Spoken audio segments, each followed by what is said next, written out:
नमस्ते, जय गोर्खा। फेरि पनि सबैको सामु आज एसआईआर को फर्म ल्याएको छु। मलाई थाहा छ हजुरहरुको घरमा पनि यो फर्म पुगिसकेको छ र मलाई धेरैले मेसेज गरेर दादा यो फर्म कसरी भर्नु भनेर मलाई सोधेको छ र धेरैले यो पनि गुनासो गरेको छ कि दादा हामी हिन्दी स्कुल पढेको, हामी नेपाली स्कुल पढेको, तर आज दादा यो फर्महरु बंगलामा आएको छ र हामीलाई केही थाहा छैन यो फर्म हामीले कसरी फिलअप गर्नुपर्छ भन्दाखेरि आज म तपाईहरुको सामु यो बंगला फर्म लिएर आएको छु र आज म तपाईहरुलाई एकदम डिटेल्स एकदम इजी वेमा तपाईहरुलाई म यो एसआईआर को फर्म विदाउट एनी मिस्टेक म तपाईहरुलाई आज यो फर्म फिलअप कसरी गर्नुपर्छ म तपाईलाई देखाउन गइरहेको छु।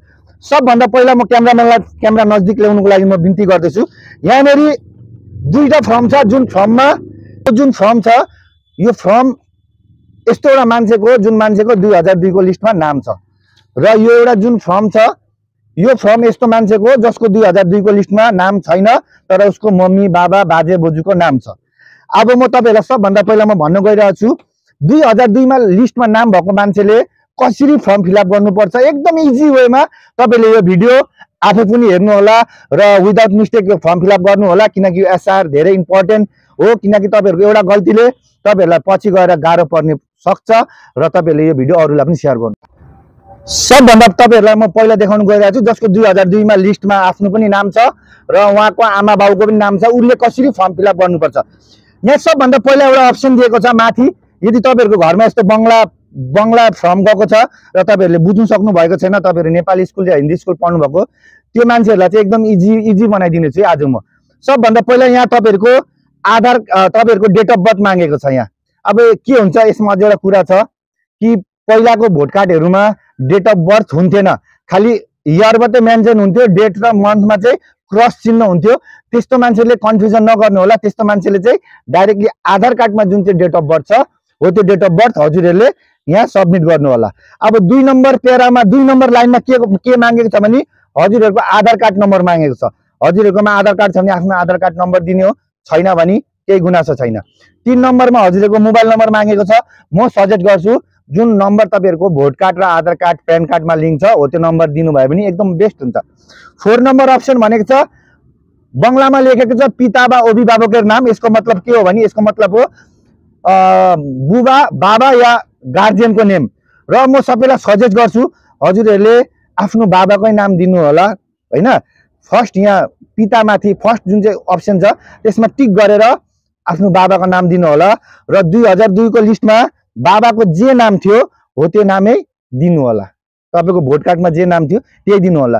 यदि सोच्नुहोस् तपाईको बाबाको 2002 को लिस्टमा नाम छैन, तपाईको नाम छ तर तपाईको बाबा 2002 को अगाडि बित्नु भयो, तपाईको बाबाको नाम छैन, केही असुविधा छैन। छ भने लिस्टमा नाम छ भने आफ्नो बाबाको र आफ्नो बाबाको एपिक नम्बर दिने हो, छैन भने नदिने हो।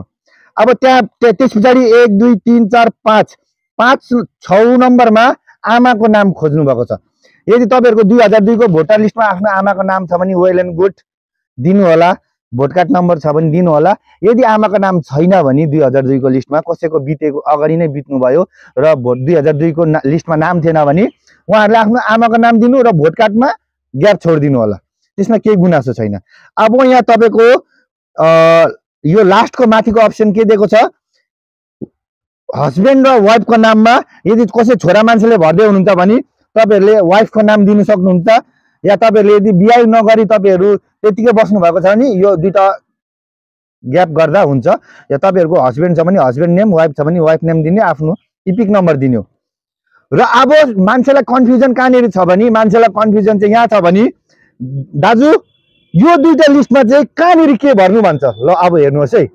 अब म तपाईलाई भन्न चाहन्छु जसको 2002 को लिस्टमा नाम छ उले यो भर्ने हो, यहाँ यसलाई भर्ने हो, यसलाई भरेपछि यसलाई भर्नु पर्ने हो, यसलाई नभर्नु नि। यो चाहिँ कसले भर्छ भने म तपाईलाई पछाडी भन्न गइरहेको छु। 2002 को लिस्टमा सोच्नु मेरो नाम छ, यो मेरो फर्म हो, म त्यसो भए म मेरो अहिलेको करेन्ट डिटेल्स म यहाँ भर्छु र 2002 को मेरोमा नाम छ भने लिस्टमा म यहाँ भर्छु। अब यहाँ के भर्नु पर्ने कुरा छ, यहाँ तपाईहरुको कुरा यो 1 नम्बरमा यो बंगलामा 276 लेखेको छ। यो 276 मा यदि मेरो नाम छ भने सोच्नुहोस् यो विवेक प्रधान यानी कि मेरो फर्म हो। मेरो 2002 को लिस्टमा नाम थियो है, त्यसमा म सबभन्दा पहिला मेरो यो लिस्टमा कुन नाम छ। अब यस्तो पनि हुन्छ धेरैको, हेर्नुहोस् है, हाम्रो नेपालीहरूको कस्तो हुन्छ भने विवेक बहादुर प्रधान, विवेक राज प्रधान। अहिलेको मेरो भोट कार्डमा, अहिलेको मेरो रिसेन्ट भोटर लिस्टमा मेरो नाम विवेक प्रधान छ। म त्यो विवेक प्रधानै यहाँ लेख्छु नि यो माथिपट्टि। तर यो जब म तल आउँछु, यो तल म के गर्छु, यो लिस्टमा जे छ A to Z म त्यसलाई यहाँ फर्म फिलअप गर्छु। यसमा मैले यदि मेरो विवेक बहादुर प्रधान मेरो नाम पहिला थियो, मैले बहादुरलाई हटाएर यदि केवल मात्र मैले विवेक प्रधान लेखेको छु भने त्यो चाहिँ मैले यहाँ लेख्न पाउँछु।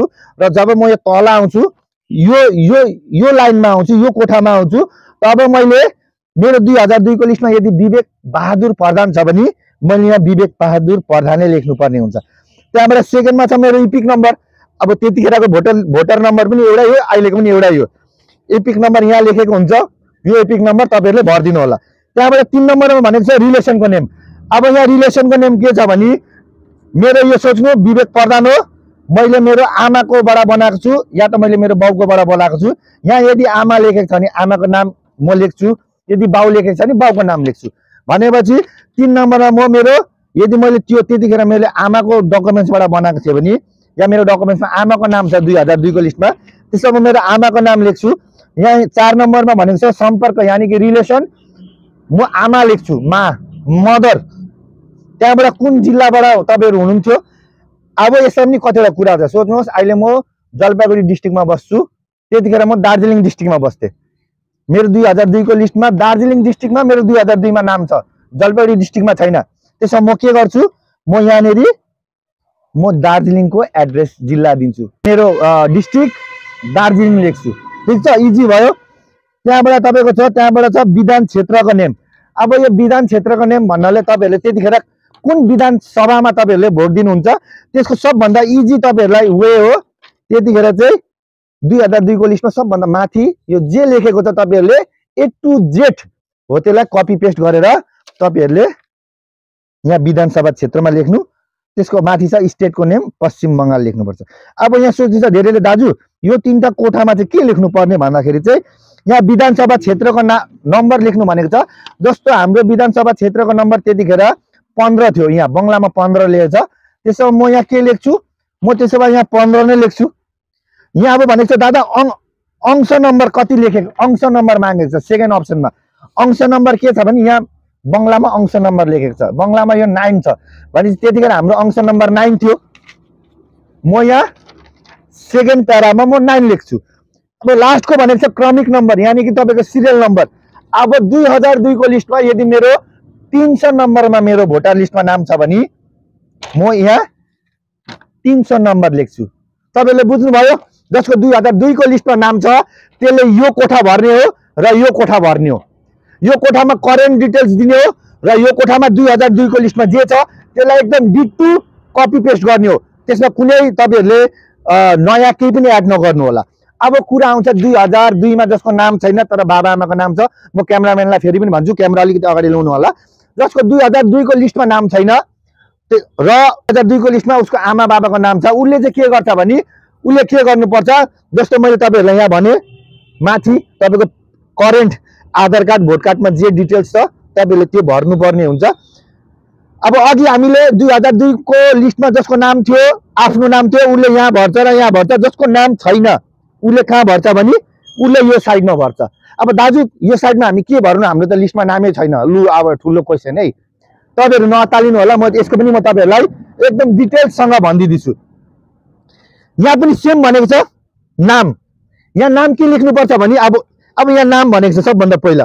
अब यहाँ नाम भनेको छ, यहाँ तपाईँहरूले आफ्नो नाम होइन नि, तपाईँहरूको बाबाको नाम छ भने तपाईँहरूले यहाँ आफ्नो बाबाको नाम 2002 को भोटर लिस्टमा जस्तो पाराले छ त्यस्तै पाराले तपाईँहरूले त्यो नाम भर्नु होला।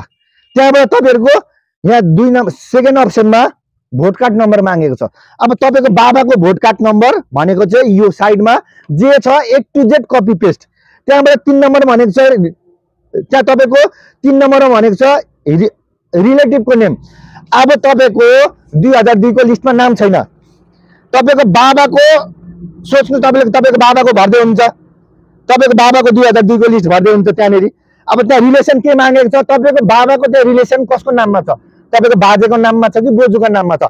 यदि तपाईँको बाजेको नाममा छ भने त्यहाँ बाजेको नाम दिने हो। अनि यहाँ 4 नम्बरमा रिलेसन भनेको छ। रिलेसन भनेपछि बाजेसँग एउटा छोराको एउटा बाउसँग छोराको रिलेसन के भयो, तपाईँको बाजेसँग तपाईँको बाबाको रिलेसन बाउ छोराको भयो। त्यसो भए यहाँ तपाईँको बाबाको रिलेसनमा यहाँ जे लेखेको छ पिता नै लेख्नु पर्ने हुन्छ। ठिक छ। त्यहाँबाट तपाईँहरूको डिस्ट्रिक्ट भनेको छ। मैले फेरि पनि भने तपाईँहरू त्यतिखेर तपाईँको बाबा जुन जिल्लामा बस्थ्यो, जुन डिस्ट्रिक्टमा बस्नुहुन्थ्यो हो त्यो डिस्ट्रिक्टको नाम तपाईँलाई लेख्नु पर्ने हुन्छ। र त्यसको मुनि राज्य नाम भनेको चाहिँ हाम्रो स्टेटको नेम के हो भन्दाखेरि अभियसली पश्चिम बङ्गाल हो, त्यहाँ पश्चिम बङ्गाल लेख्नुपर्छ है, पश्चिम बङ्गाल लेख्नुपर्ने हुन्छ। त्यहाँबाट विधान क्षेत्र नम्बर जुन चाहिँ बाबाकोमा थियो 15, यो एकदम डिट्टु माथिको जे छ हो त्यसलाई लेख्नुपर्ने हुन्छ। अब यहाँ जुन चाहिँ छ फेरि विधानसभा क्षेत्र नम्बर अंश नम्बर, यहाँ तपाईँले अघि जसरी भने नि विधानसभा क्षेत्र नम्बर 15 अंश नम्बर यो। यदि तपाईँको बाबाको भोटर लिस्टमा 2002 मा 500 नम्बरमा नाम छ भने तपाईँले यहाँनिर 500 लेख्नुपर्ने हुन्छ र अन्तिममा गएर तपाईँहरूले यहाँ सिग्नेचर गर्नुपर्ने हुन्छ। र तपाईँहरूको यदि कोही भाइ बहिनी आफ्नो टाढा छन्, यसपालि भोटमा नाम उठेको छ, उनीहरूले बिएलओले उनीहरूको भोटर लिस्ट दिएर गएको छ, त्यसमा तपाईँहरूले उनीहरूको सिग्नेचर तपाईँहरूको गार्जियनले गर्दा राम्रो हुन्छ। नत्र तपाईँहरूले आफै गरेर साइडमा चाहिँ म फल्ना हो भनेर तपाईँहरूले परिचय दिनुपर्ने हुन्छ। र यसरी नै केही पनि असुविधा भयो भने तपाईँहरूले मलाई एकदम बेझिझक तपाईँहरूले मलाई मेसेज गरेर सोध्न सक्नुहुन्छ। म तपाईँहरूलाई एकदमै गाइड गर्नेछु, किनकि म चाहन्छु कसैको पनि जो जेन्युन यो देशको नागरिक हो कसैको पनि भोटर लिस्टबाट नाम नकाटोस् कुनै पनि गल्तीले गर्दा। र यो फर्म फिलअप गर्दा अत्तालेर नगर्नु होला। तपाईँहरूले कसैको सोच्नु बाई मिस्टेकली एउटा फर्म 2टा फर्म दिन्छ, एउटा फर्ममा मिस्टेक गर्नुभएको छ भने त्यो फर्ममा व्हाइटनर युज गर्नु होला।